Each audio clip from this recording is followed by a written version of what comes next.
మానవలోకానికి స్వాగతం, మానవలోకానికి స్వాగతం, మాలోకానికి స్వాగతం. ప్రపంచమే నాదమయం అంటారు.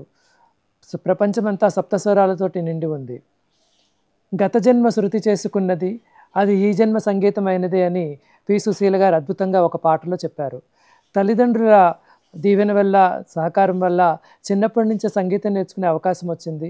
జీవితాంతం సప్తస్వరాలతోటి సంగీతాన్ని సాధన చేసే ఒక మంచి గుణం అలవడింది. అయితే చిన్నప్పుడే జనరంజన్ తోటి పాటు భక్తిరంజని, తర్వాత టేప్ రికార్డర్ కొనడము, రేడియోలో పాటలు వినడము, రాను రాను టెక్నాలజీ మారింది. సీడీలు వచ్చాయి, ఆడియో సీడీ, వీడియో సీడీలు వచ్చాయి, తర్వాత MP3లు వచ్చాయి. ఇంచుమించు ఈ 40 ఏళ్లలో ఇంట్లో రకరకాల వస్తువులు రావడము, ఆ టెక్నాలజీ మారితే ఆ వస్తువుల పని తీరడము, కొత్త వస్తువులు రావడము అయింది. రేడియో నుంచి టేప్ రికార్డర్లోకి మారాము, టేప్ రికార్డర్ నుంచి మంచి సౌండ్ సిస్టంలోకి మారాము, తర్వాత CD ప్లేయర్లోకి వచ్చాము, వీడియో CD ప్లేయర్స్ వచ్చాయి, తర్వాత MP3లు వచ్చాయి. ఒక వస్తువు కొత్తది వచ్చాక కొత్త నీరు వచ్చి పాత నీరుని తరిమి కొట్టింది అన్నట్టుగా ఈ పాత వస్తువులన్నీ ఇంట్లో అలా ఉన్నాయి. అయితే ఈ క్యాసెట్స్ కానీ లేకపోతే ఈ సీడీలు కానీ వీటిలో ఎన్నో మధురమైన జ్ఞాపకాలు ఉన్నాయి. ఈ క్యాసెట్లని నేను గంటలు గంటలు విని ఉంటాను.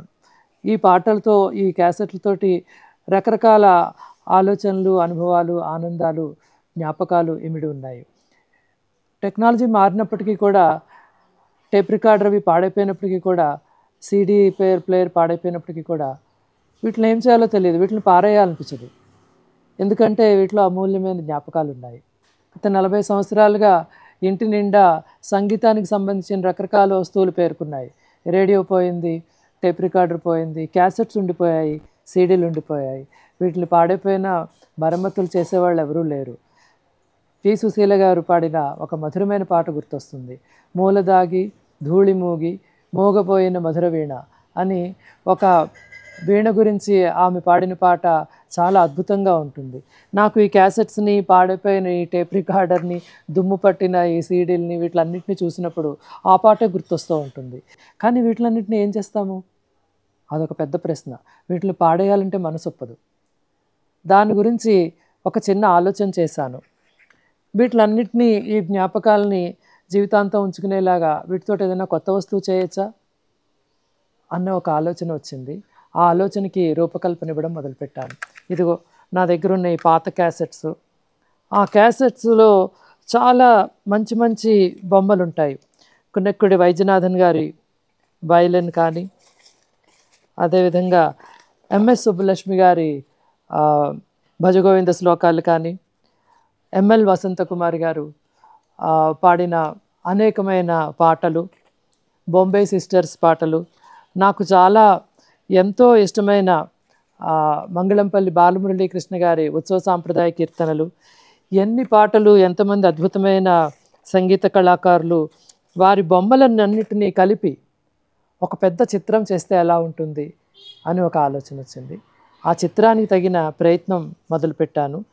ఈ బొమ్మలన్నీ కూడా ఆ చిత్రంలో ఒక పెద్ద సంగీతమయమైన ఒక ఆకృతిలో రూపుదాల్చాలని ఆలోచన చేస్తున్నాను.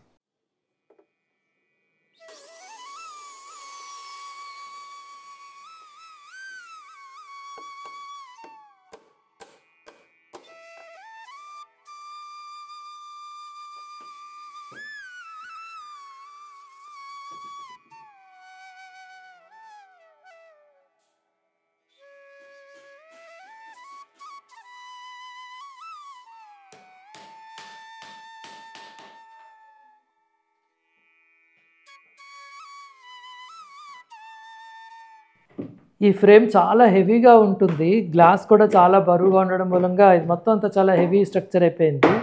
ముందర అనుకున్న డిజైను అలా పెడితే దీని మీద ఈ పెట్టే బొమ్మలన్నీ కూడా పాడైపోతాయని అనిపించి ఈ ఫ్రేమ్ని అక్కడ ఫిక్స్ చేశాక మళ్ళీ తింపి మళ్ళీ కొంచెం మోడిఫికేషన్ చేస్తున్నాం డిజైన్లో. హోప్ఫుల్లీ ఆ డిజైన్ ఇంకొంచెం ఫ్లెక్సిబుల్గా బాగుంటుందని అనుకుంటున్నాను నేను.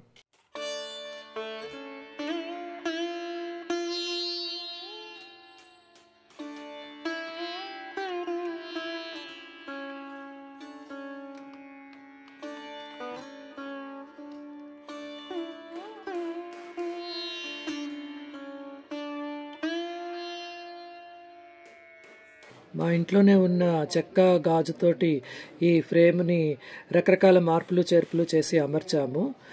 ఇది ఇక్కడ ఏర్పాటు చేసుకున్నాక దీని మీద క్యాసెట్స్లో ఉండే రంగురంగుల బొమ్మలు, కళాకారుల బొమ్మలు అన్నీ ఏ రకంగా దీని మీద ఏర్పాటు చేయాలన్నది వచ్చే భాగంలో చూద్దాం.